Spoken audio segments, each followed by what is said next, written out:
बोझ एक गलतफहमी का।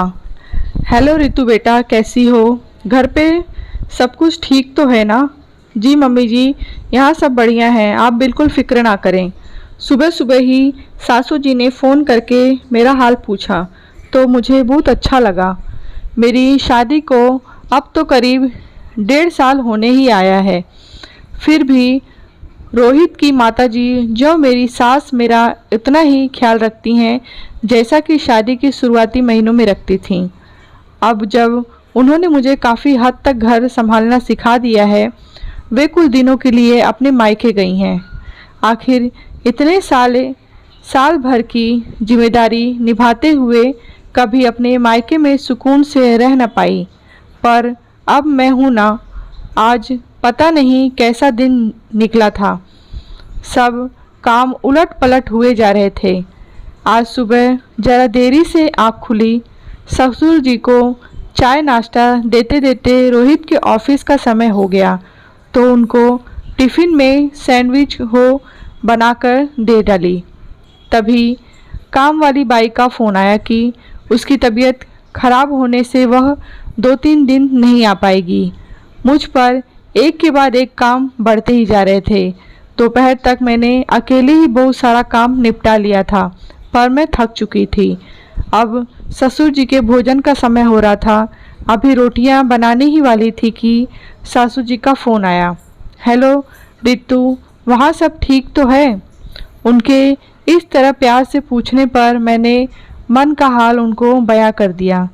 अरे कहाँ मम्मी, आज काम वाली बाई नहीं आई है, शायद कल परसों भी ना आए।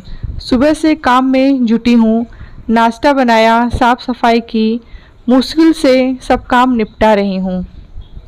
अभी पापा जी के लिए रोटियां भी बनानी हैं। आज तो कुछ आराम ही नहीं मिलेगा। ठीक है बेटा, कहकर उन्होंने फ़ोन काट दिया। पर मुझे क्या पता था कि मेरा हाल दिल उनको बतलाने पर इतना बड़ा तूफान मच जाएगा। दूसरे दिन करीब 10 बजे दरवाजे की घंटी बजी। देखा तो मम्मी मायके से वापस चली आईं। अरे मम्मी जी, आप तो कुछ दिन और रुकने वाली थी ना?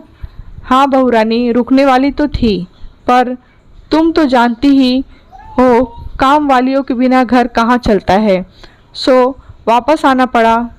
मैं कुछ समझ नहीं पा रही थी, पर उनका लहजा देखकर वे नाराज़ हैं यह जान गई थी मैं, क्योंकि हमेशा मुझे बेटा कहकर पुकारने वाली अब मुझे बहू रानी कह रही थी।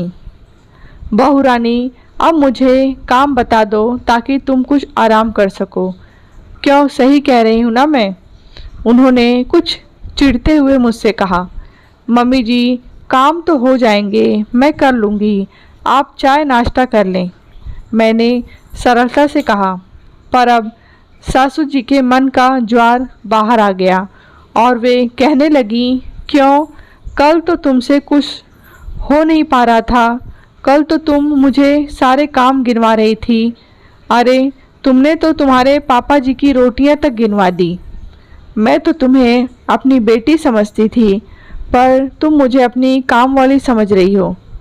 वह तो अच्छा हुआ जब वहाँ मैंने सबको यह बताया कि तुम आज परेशान हो, तब उन लोगों ने मेरी आंखें खोली कि मैं नहीं हूँ इसीलिए तुम परेशान हो, क्योंकि तुम्हें सारा काम करना पड़ रहा है। तभी तुम मुझे सारे काम सुना रही थी। अब मैं पूरा माजरा समझ गई थी।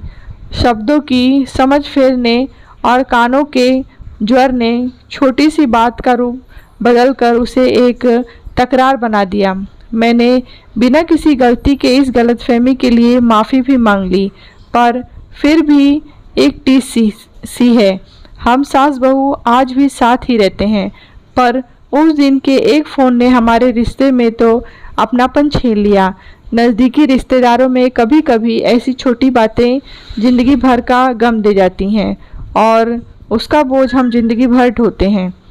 कहानी आपको कैसी लगी है कमेंट बॉक्स में बताएं। कहानी अच्छी लगी हो तो लाइक करें, शेयर करें।